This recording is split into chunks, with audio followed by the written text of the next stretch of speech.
محمد صلى الله عليه وسلم وآله وصحبه وذريته ولقضاء حاجاتنا وحاجتكم من حوائج الدنيا والآخرة وخاصة حاجة من حضر في هذا المجلس لرضا الله ولوجه الله بحصول مقاصدنا إن شاء الله على الرضا. الفاتحة. أعوذ بالله من الشيطان الرجيم. بسم الله الرحمن الرحيم.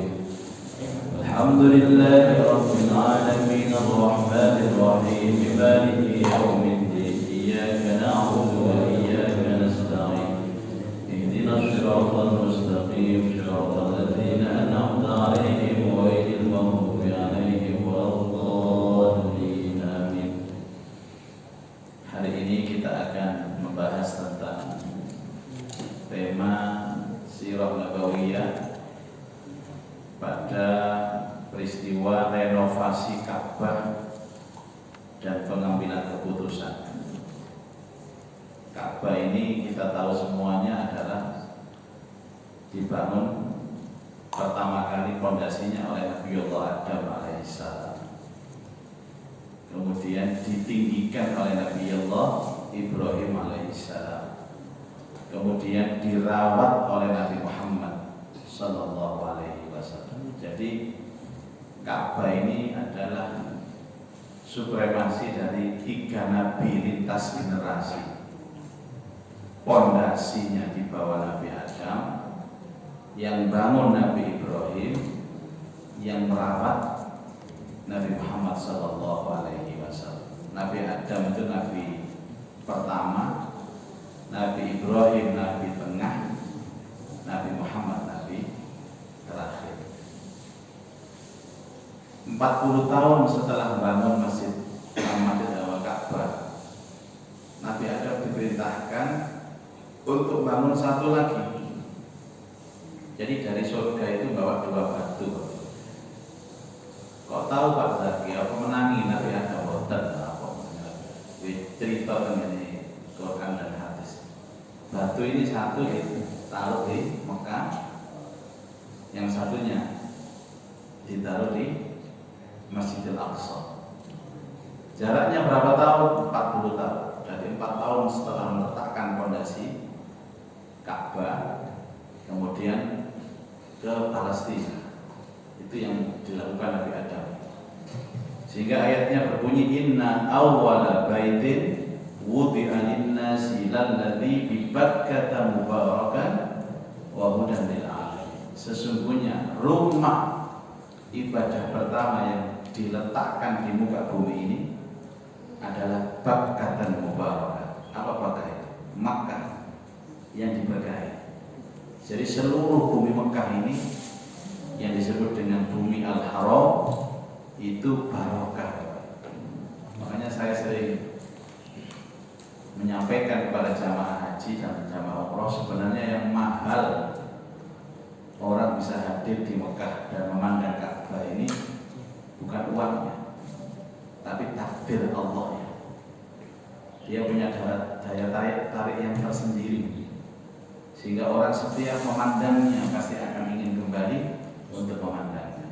Kalau ada orang iman tapi tidak ada kerinduan ke Ka'bah, berarti dia tidak punya iman. Sekarang ini semuanya rindu, karena hampir setahun ini tidak ada seorang pun Indonesia ini yang bisa datang sana karena lockdown. Saya dengar Ramadan besok juga belum bisa dibuka untuk Indonesia. Kalau Ramadan biasanya tidak dibuka, haji juga alamat tidak dibuka, khusus Indonesia. Mungkin Indonesia ini dipikir menyebarkan virus ya. Jadi pertama kali ditancapkan. Tapi masa dekade dari Ibrahim ketemu Ismail ini masih aman. Nah, setelah Ismail inilah kemudian muncul beberapa kepercayaan sehingga Ka'bah ini tetap diagungkan oleh masyarakat, tapi disalahgunakan, ditaruh berhala-berhala. Memang untuk tempat ibadah, tapi tempat ibadahnya sudah tidak mentauhidkan Allah. Di dalam Ka'bah dikasih berhala, di sekitar Ka'bah dikasih berhala, yang disebut orang-orang musyrik. Sehingga pertama kali Rasulullah kembali ke Mekah dalam rangka melaksanakan umroh Rasulullah itu jamaah ragu-ragu. Salah satu yang ragu-ragu itu namanya Anas ibnu Malik. Ya Rasulullah, bukankah Ka'bah ini banyak berhalanya? Lama opo larang gawe kita tawaf di sini. Kemudian turun ayat Innas Safa wal Marwata min sya'airillah. Sesungguhnya Safa Marwah adalah syiar-syiar Allah. Faman hajjal baita, siapa yang haji di rumah ini, awit tamara atau umrah, fala junaha alaihi, maka tidak ada dosa bagi dia untuk melaksanakan tawaf di sini. Itu ayat turun. Loh, kata Nabi, memang sekarang banyak berhala, tapi dulu ini adalah rumah ibadah pertama, rumah tauhid pertama. Jangan ragu-ragu lagi. Makanya setiap orang sari selalu baca apa? Innas Safa wal Marwata min sya'airillah. Kadang saking semangatnya keliru modalnya, betul Innas Safa, Innis Safa Pak Marwata. Ya, itu sejarah singkat Ka'bah. Jadi seperti dulu kita membahas tentang bagaimana Abroha menghancurkan Ka'bah. Kan Abroha ini kan ini adalah Ka'bah, kok banyak orang gemeruduk dari mana-mana datang ke Ka'bah. Akhirnya Abroha ini bikin Ka'bah tandingan. Masih ingat Bapak Ibu? Bikin Ka'bah tandingan. Lah ada pengurus Ka'bah di Mekah ini nggak enak dengan Ka'bah tandingan ini. Maaf, cari kotoran dilempar ke Ka'bahnya Abroha itu. Ya kok gak ngamuk Pak? Masjid dilempar kotoran. Dari situlah muncul Abroha datang ke Mekah lagi untuk menghancurkan Ka'bah di saat momen lahirnya Nabi Muhammad SAW, sampai terjadi turunnya surat Al-Fil. Alam tara kaifa fa'ala rabbuka bi ashabil fil. Ini saya ceritakan supaya tahu kok mau renovasi ini ya napa ceritanya. Jadi Ka'bah dari tahun ke tahun, dari periode ke periode itu tetap menjadi rumah ibadah bagi mereka siapa saja yang datang, Nasrani, Yahudi, musyrik. Padahal itu pertama kali adalah Ibrahim alaihi salam. Ibrahim ini kenapa? Yahudi apa Nasrani apa musyrik? Karena Rasulullah menegaskan kembali bahwa Yahudi bukan Nasrani, Ibrahim bukan Yahudi, bukan Nasrani, tapi musyrik. Maka Ibrahimu Yahudiyan wala Nasraniyan walakin kana hanifan muslimah. Yang meluruskan itu adalah Rasulullah.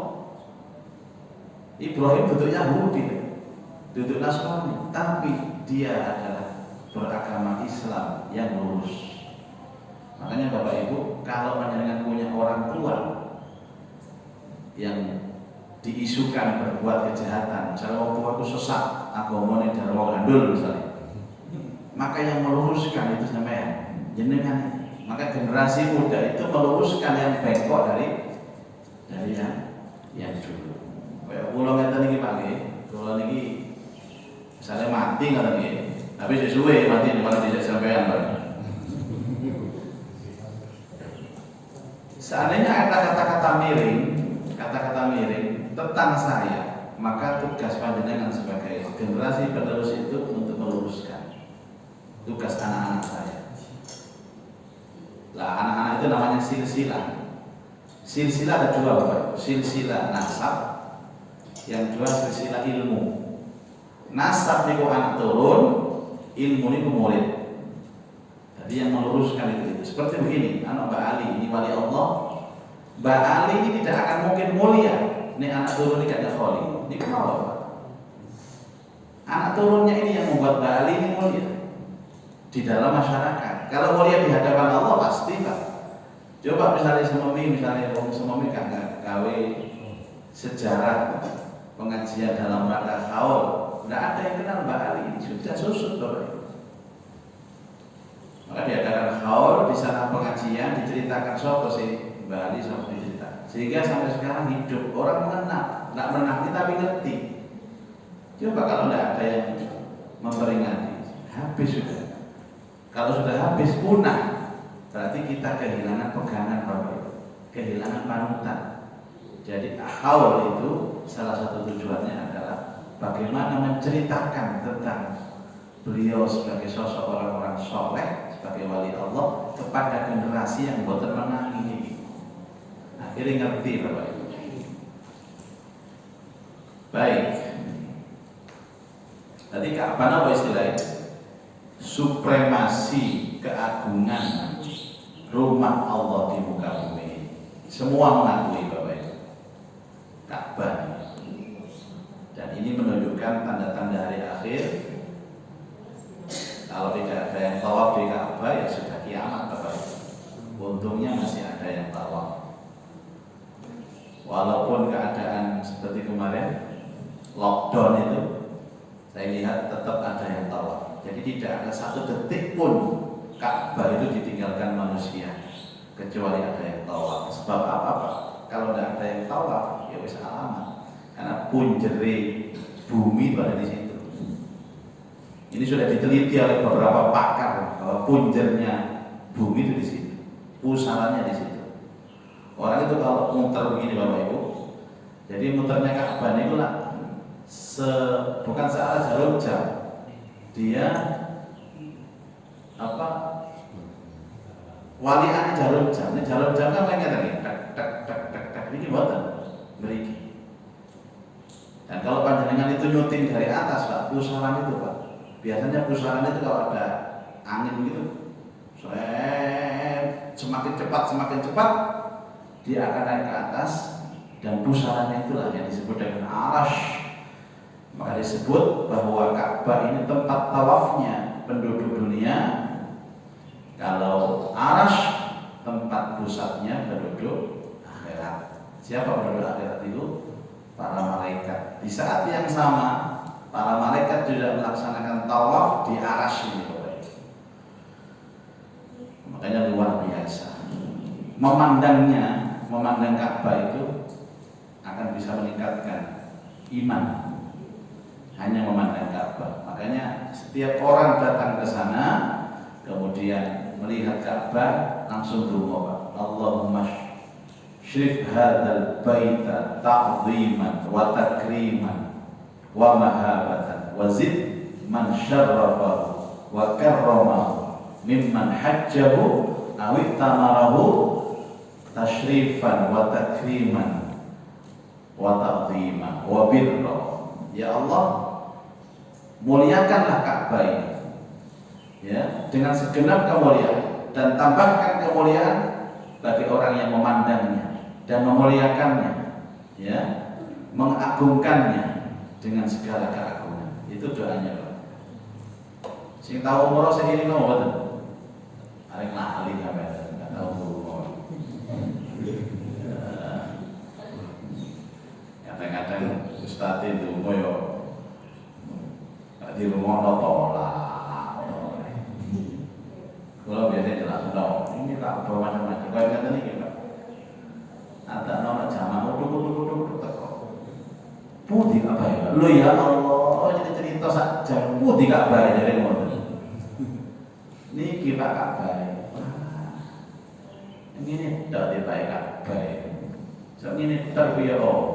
Makanya kalau kita melihat Ka'bah dengan kasat mata, kita ubahnya sebagai batu hitam yang besar Bapak Ibu.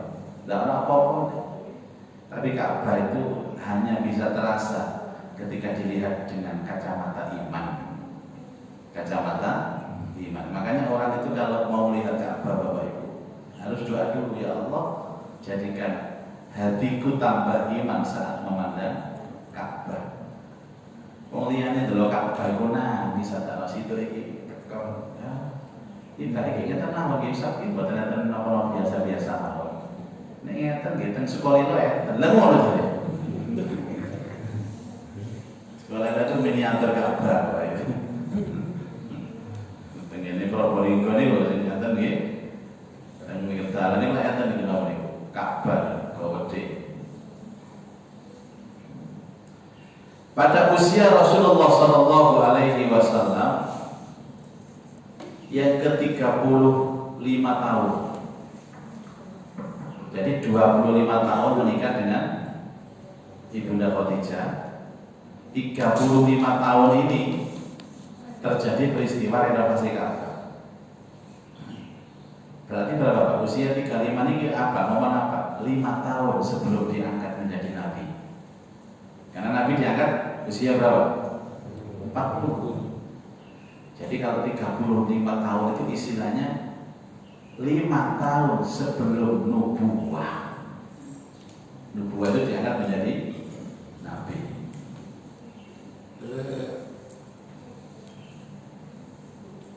Orang-orang Quraisy sepakat untuk renovasi Ka'bah. Kenapa? Karena Ka'bah pada waktu itu berupa susunan batu-batu lebih tinggi dari badan manusia. Kalau badan manusia ini kira-kira 2 meter lah, mungkin Ka'bah ini sekitar 3 meter. Ya tadi, dan susunannya batu 3 meter. Tepatnya 9 hasta. 9 hasta ya kira-kira 3 meteran itu, yang dibangun sejak masa Ismail alaihissalam. Ini cerita sudah lama kita lalu ya. Ismail siapa Pak? Ismail itu anaknya Ibrahim. Mana sing kota koni? Ismail ini sinten? Yo kan Kaji Sukri. Salah satu anaknya Kaji Sukri itu ada namanya Ismail Pak. Apa Ismail itu ada namanya Pak Ilyas yang punya perumahan-perumahan, pokoknya ada Safira-Safiranya itu punya dia, King Safira, Star Safira, apa itu. Ini juga pernah umroh bersama saya. Sehingga di Ismail ini kan yang ini cuwili wira tapi bojone wayu.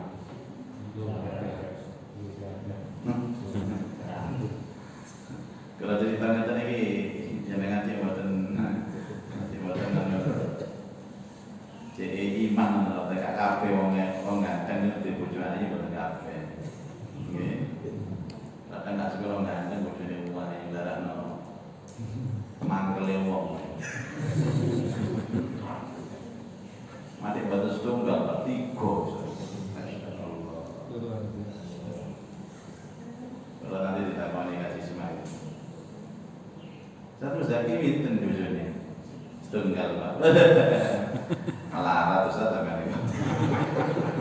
Asem. Kula delok 3 Ustaz. Masih ngenten iki 3. Nggih, Pak, Bapak ngomong terus sama Mbak.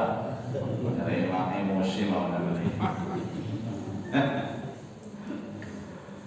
Lah setelah Ismail itu tidak ada atapnya Pak. Awalnya Ka'bah tidak ada atapnya. Dan biasanya Ka'bah ini dipakai untuk tempat menyimpan barang berharga. Ka'bah ini. Sehingga karena temboknya ini hanya 3 meter, tidak ada atapnya. Barang-barang berharga itu sering hilang, dicolong wong. Banyak pencuri yang mengambil barang-barang berharga yang tersimpan di dalamnya. Karena banyak yang melompat masuk maupun keluar, maka bebatuan itu semakin rapuh. Itu motivasinya kenapa direnovasi. Semakin rapuh dan dindingnya pecah-pecah.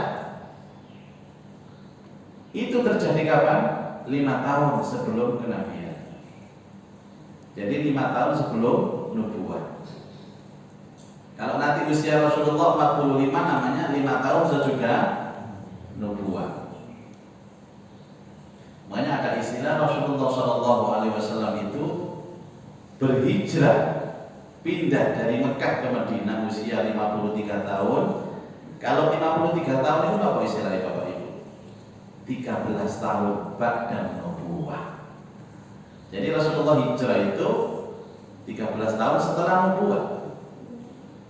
Ngeten iki mbok dicritakno ya lari ya. Wong sing ngaji ae lari apa ngaji ngoten. Dan ini penting. Nabi itu 63 tahun dihabiskan usianya dengan dua kota, Mekah, Madinah. Mekahnya 53 tahun, Madinahnya 10 tahun.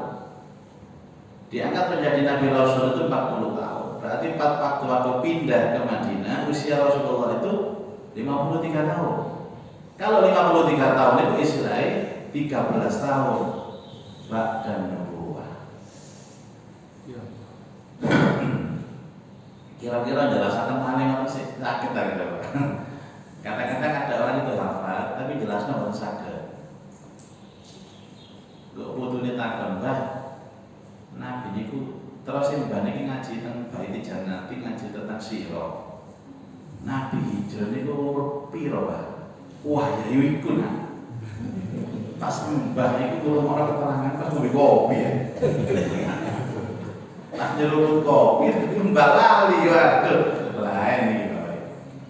Tapi kan ada bukunya Pak, jadi bisa dilihat lagi di buku. Ini buku sirah terbaik karangan Syafi'i Rahman Mubarak Furi. Banyak buku-buku sejarah, tapi ini yang terbaik. Bapak Ibu sekalian, dan Makkah dilanda banjir hingga meluap ke Baitul Haram. Kapan terjadi banjir? Saat usia Rasulullah 35 tahun itu banjir Pak. Sudah retak-retak, banyak yang naik turun dindingnya, rapuh, kena banjir bisa. Sehingga sewaktu-waktu bisa membuat Ka'bah ini runtuh. Sementara Quraisy ini dihinggapi perasaan takut Bapak Ibu, bimbang. Apa bimbangnya? Engkau ini direnovasi pas kualat, kan ada beberapa orang itu kalau ada rumah tua dibongkar, wah kualat.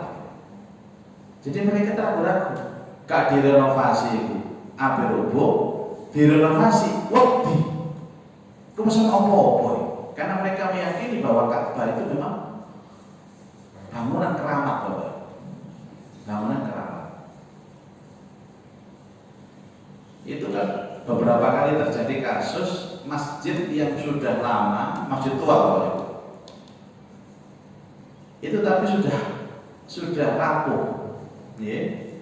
Tapi ada orang-orang tua itu yang tidak mau bongkar. Ojo nak, ya apa masjid ini, ojo dibongkar. Kok dia apa-apa? Ya berarti ana apa-apa Pak murid kok ana apa-apa. Sing nom-nom bongkar aja Pak, ndak muat. Itu terjadi pada saat membongkar Masjid Al-Abrar Sidoarjo. Nyenengan enten matahari, wingking niku Pak, enten Masjid Suwe, Masjid Lawas. Masjid Lawas. Pulau Menangi, karena saya mulai khutbah di sana itu sejak tahun 96 khutbah beliau. Wes gak karuan kalau 20 tahun itu masih Masjid Lawas nih. Pertentangan nih. Di belakang juga ada makam Mauliyahnya. Akhirnya pada waktu Bupati Win Hindarso, sebelum saya Hilal itu dikucurkan dana untuk membangun ini. Banyak pertentangan karena harus renovasi total. Karena Masjid Lama sudah rapuh. Akhirnya ya terjadi juga renovasi sekarang karena apa-apa masalah. Jangan walat kok macam-macam tua-tua biasa. Itu pun yang terjadi pada saat bongkar Ka'bah. Ojo jual noai, rencana apa wis ora kabeh jalan. Itu yang terjadi Bapak Ibu. Kemudian terjadi di Masjid At-Taqwa yang Muhammad itu juga pertentangannya luar biasa karena kena nilai jalan itu. Ya, akhirnya dikasih ganti di mana?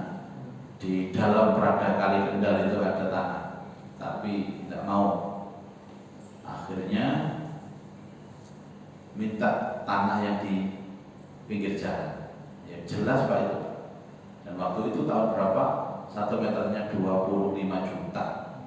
Zaman sak monten itu Pak. Ngerti itu kone Cina, ada dua toko Cina di situ yang dibeli dengan per meternya 25 juta. Ini dia buat tenang Pak, gendeng jenenge. Sama kasusnya. Direnovasi wedi kualat, gak direnovasi sudah hancur. Akhirnya seorang sesepuh dari orang-orang Quraisy namanya Walid bin Mughirah, ini bakal jadi musuhnya Rasulullah juga.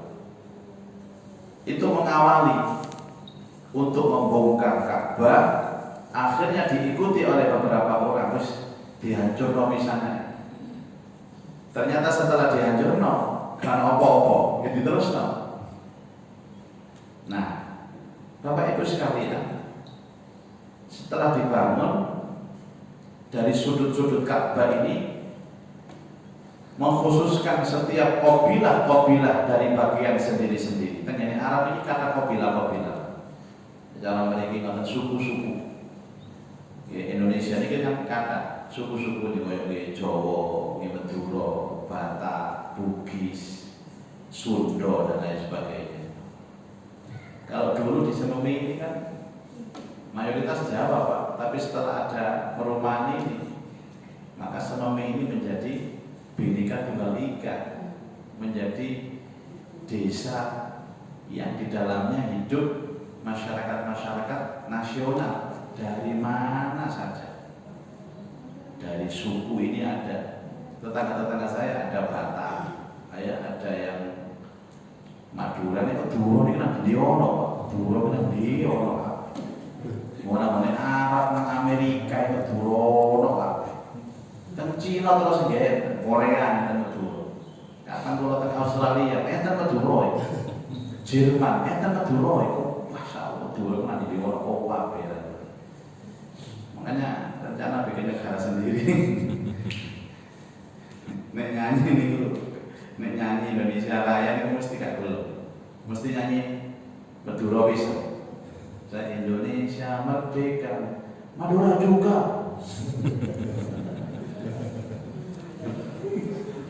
Indonesia merdeka, Madura juga. Ini upacara nih doa. Dan katanya di Madura tidak ada corona. Tidak ada corona Pak. Ya Allah, tidak ada corona Madura. Ngaji tidak ada sing maskeran, sholat tidak ada sing jaga jarak. Tidak direken corona nang Madura. Padahal corona ini sudah mendolimi seluruh dunia. Kabeh tutup Pak. Jadi corona mendolimi seluruh dunia, tapi nang Madura corona didolimi orang Madura.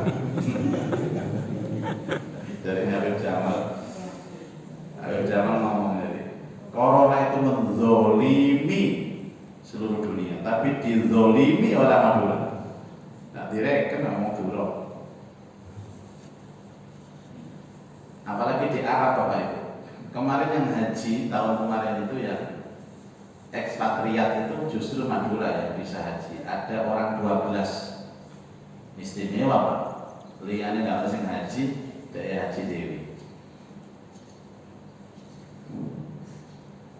Jadi kabilah-kabilah itu tampil Bapak Ibu sekalian.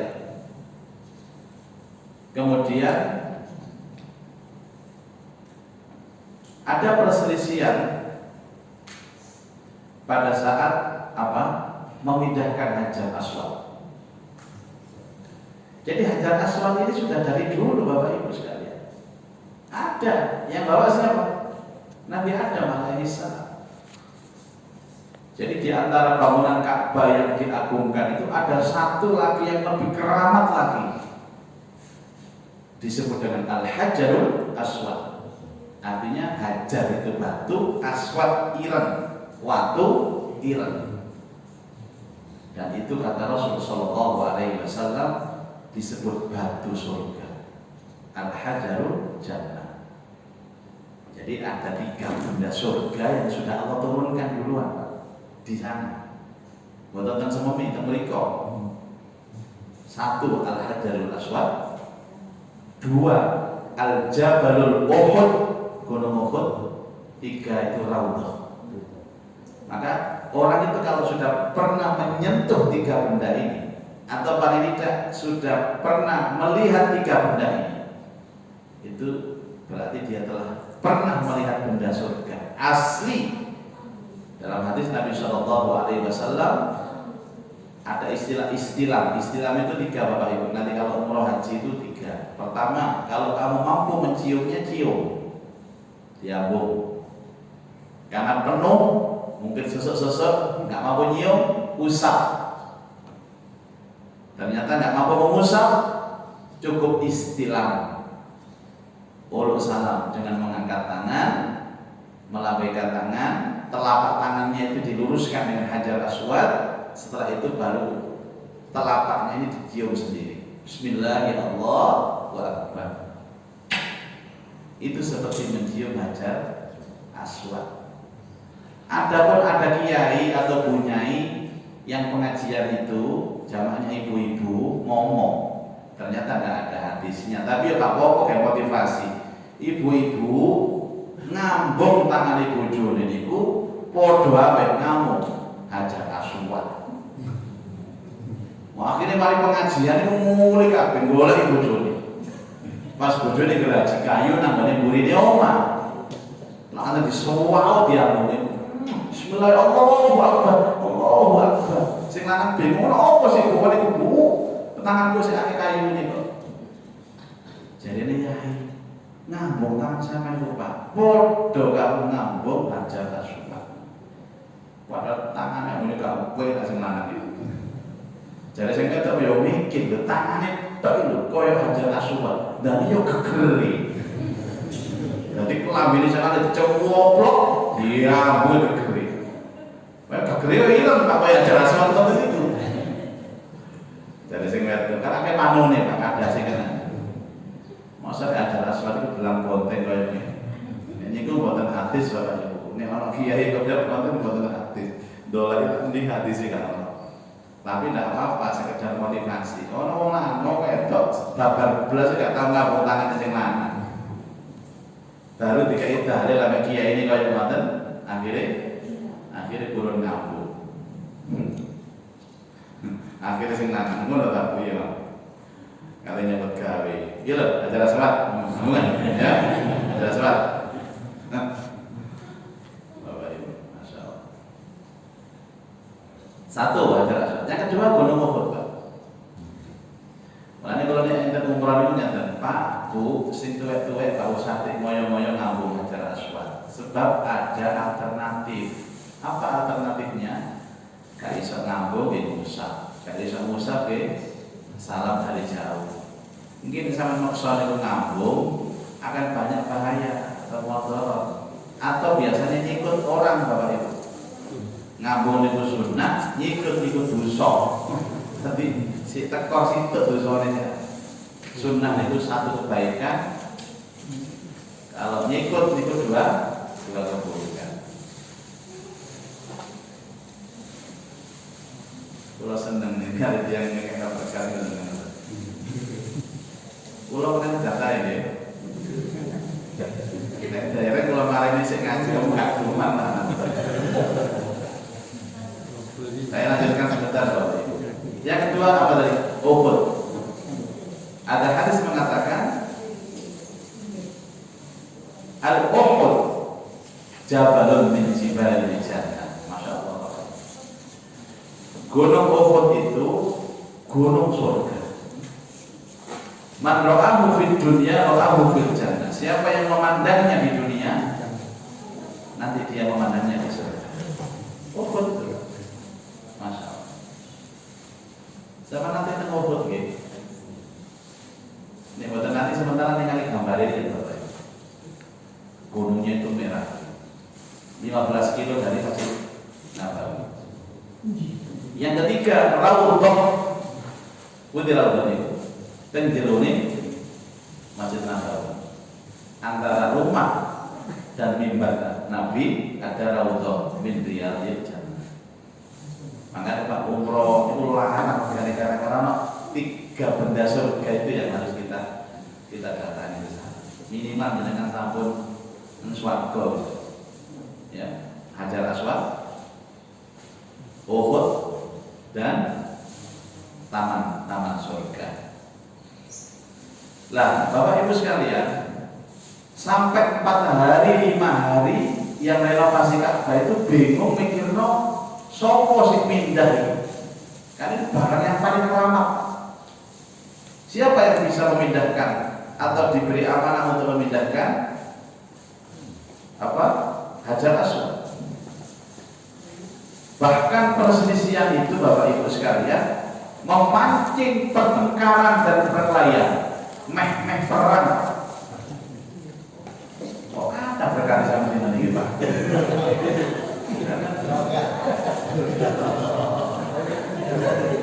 Memang uji mulut saya nonton. Dengan dume saya gitu. Tapi insya Allah kalau diusul kalau tenang mawon. Kalau nanti pengajian itu Bapak Ibu nyata nih itu kabeh. Kalau saya panitia ini, pun kadang Ustaz pun disiapakan. Oke, kalau kan tenang di pulau ini. Dapat mantu pamitan itu Pak. Saja ini kok dicekel sampai tak kira ini ternyata ini. Saking senangnya ngobrol kali pulau. Gak dikek dong. Ya Allah. Berarti ya Allah kabar itu ngomong kan dikek dong. Kalau ternyata di jalan mana? Ternyata ditarik mana? Nah ini kita. Kali tapi enggak kali ini. Sampai kodoh kan. Akhirnya sampai pamitan gak dikek nom. Maling dah kalau berudah berutol. Ditelepon. Sat. Berkali-kali. Asep Pak orang ketol lagi. Zaman ngomong aja tuh gak dikek nom. Akhirnya digojekakan Pak untuk digojek. Gimana gojek? Baik, saya lanjutkan Bapak Ibu. Nah kemudian akhirnya untuk menengahi itu, kemudian mereka menyampaikan sesuatu Bapak Ibu. Sampai ada pertumpahan darah. Abu Umayyah bin Mughirah tampil dan menawarkan solusi jalan keluar. Siapa yang akan memindahkan Hajar Aswad ini? Dia menyerahkan urusan ini kepada siapapun yang pertama kali masuk lewat pintu masjid. Pokoknya nanti ada orang yang melewati pintu masjid pertama kali, maka dialah yang akan boleh atau diberikan amanah untuk memindahkan Hajar Aswad. Allah Ta'ala menghendaki orang yang berhak untuk memindahkan itu Rasulullah Sallallahu Alaihi Wasallam. Rasulullah pertama kali masuk ya, umurnya 35 tahun. Dia masih muda. Loh, Muhammad. Tapi mereka belum benci kepada Rasulullah. Rasulullah belum berdakwah. Rasulullah tak ubahnya masyarakat yang membaur dengan mereka. Kemudian orang-orang melihat Nabi Muhammad semuanya sepakat. Karena ada klausul perjanjian bahwa yang memindahkan Hajar Aswad selain orang yang pertama masuk pintu Masjidil Haram juga orang yang dalam hidupnya tidak pernah bohong. Dan kesaksian bahwa Nabi Muhammad adalah pemuda yang tidak pernah bohong itu semuanya bersaksi. Oh benar, setuju.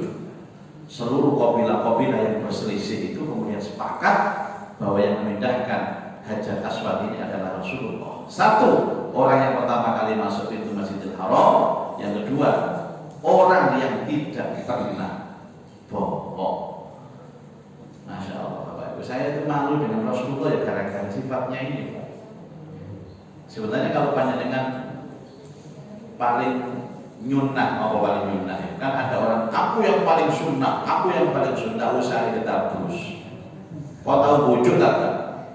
Sering lah ya tak sunnah. Wujudan kok sunnah. Sunnah pertama Rasulullah itu kejujuran. Makanya orang itu kalau jujur ya berarti umatnya Rasulullah. Jadi kan nanti wujud apa?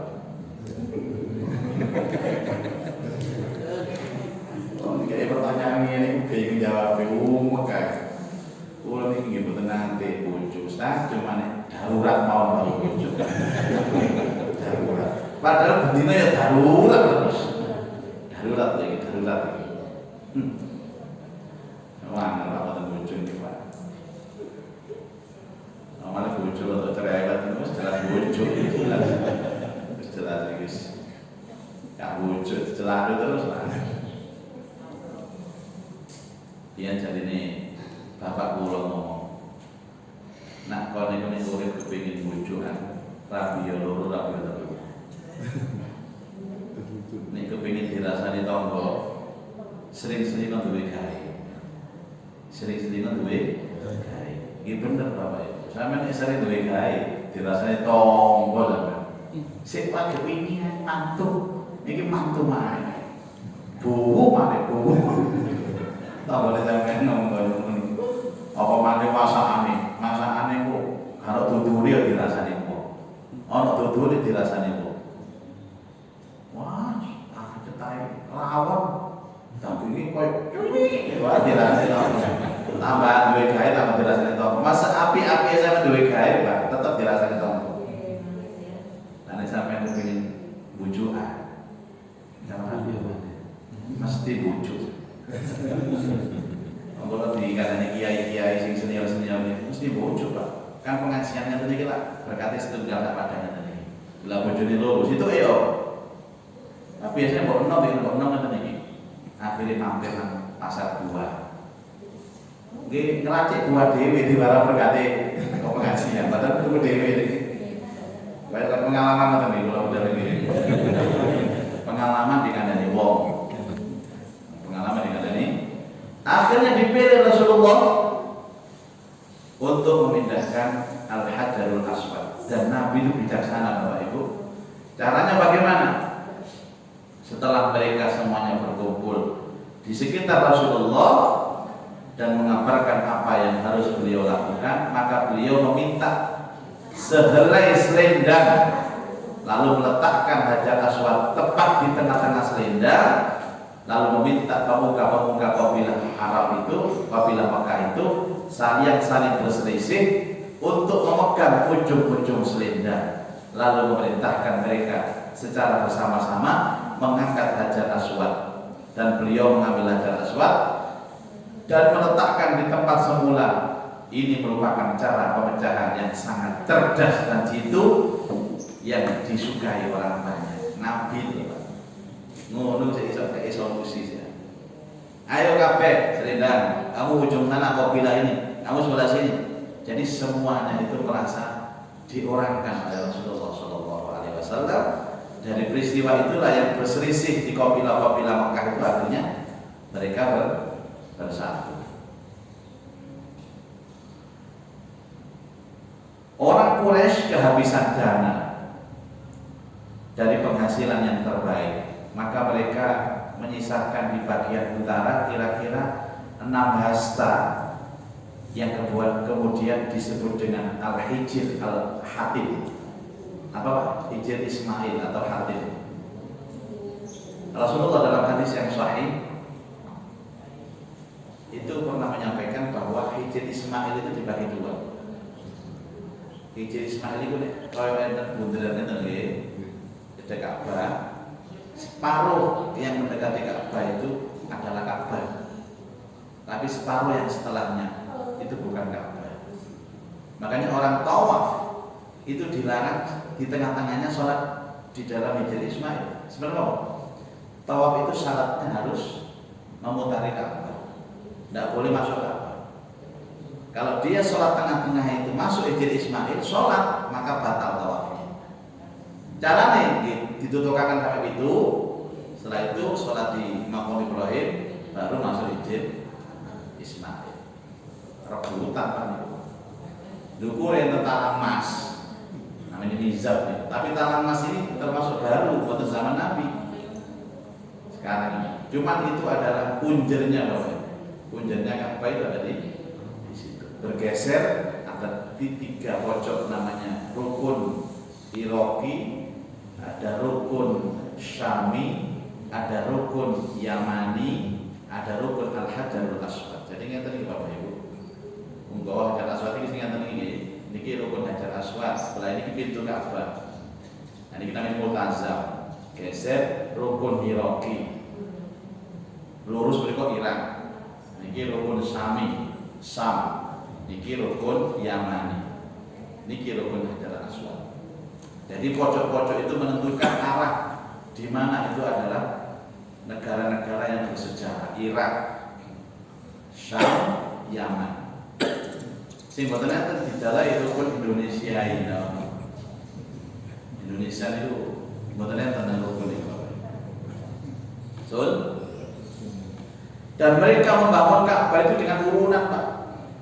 Karena mereka tahu bahwa Ka'bah ini adalah tempat suci, maka mereka tidak mau menerima dana kecuali yang baik-baik.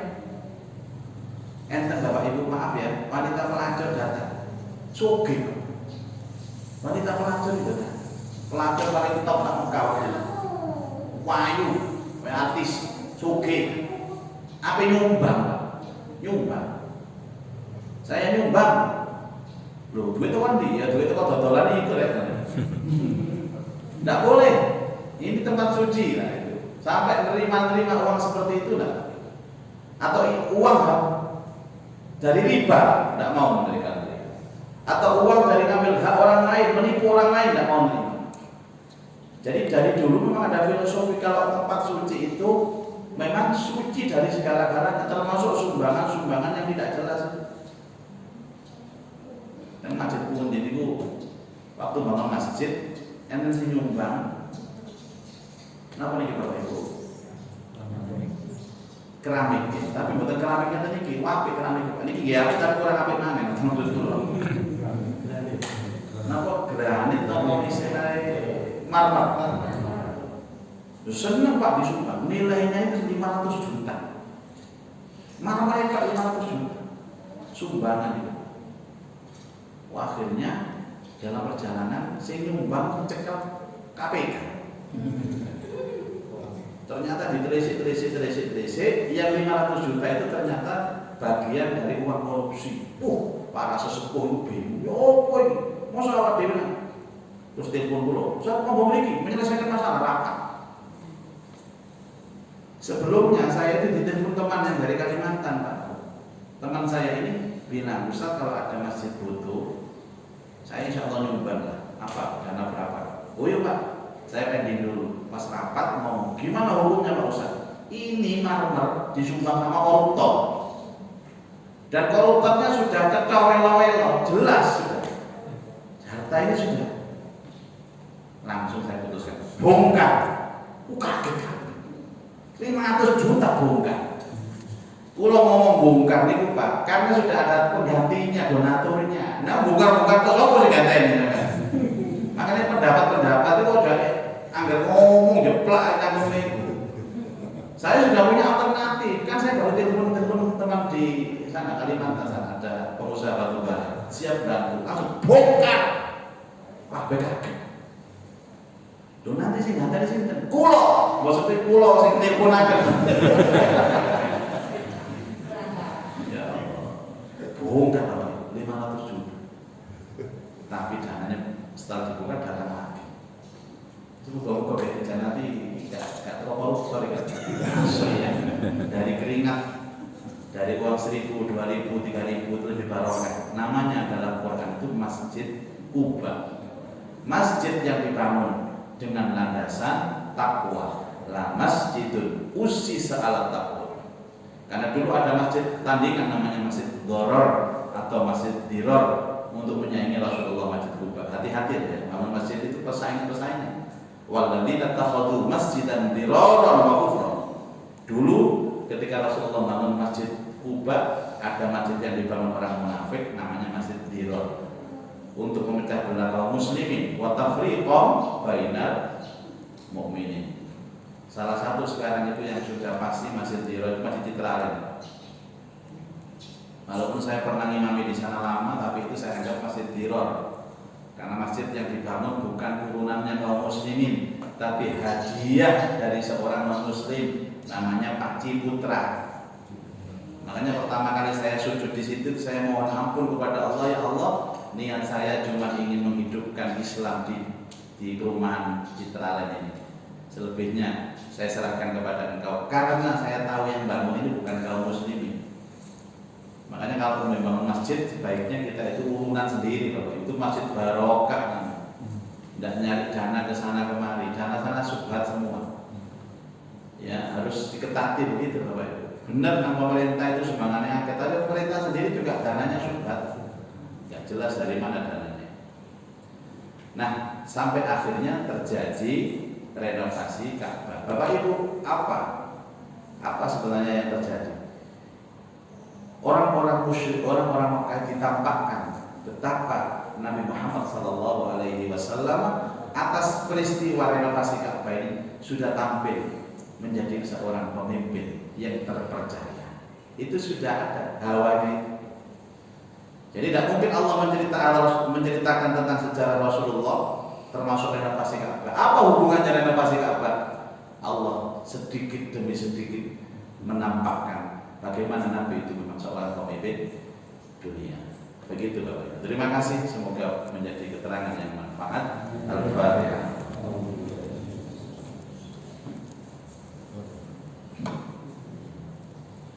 A'udzu billahi minasyaitonir rajim. Bismillahirrahmanirrahim. Alhamdulillahirabbil alamin. Allahumma shalli ala sayidina Muhammad wa alihi wa sahbihi ajma'in. Allahumma anfa'na bima 'allamtana wa 'allimna ma yanfa'una wa zidna ilman nafi'a. Allahumma arzuqna fahman nabiyyin wa hifdzal mursalin wa ilhamal malaikatil muqarrabin. Rabbana atina fid dunya hasanah wa fil akhirati hasanah wa qina adzabannar. Sallallahu ala sayidina Muhammad wa alihi wa sahbihi ajma'in.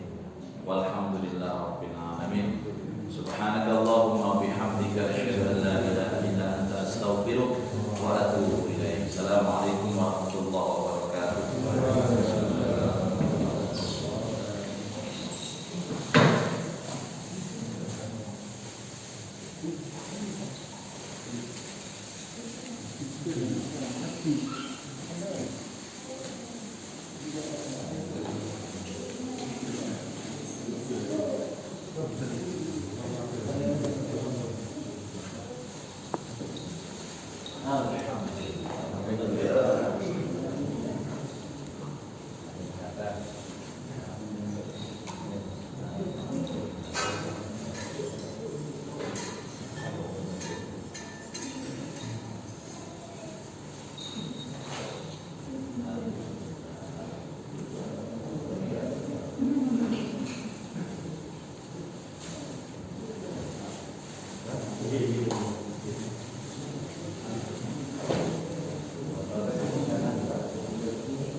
Hmm.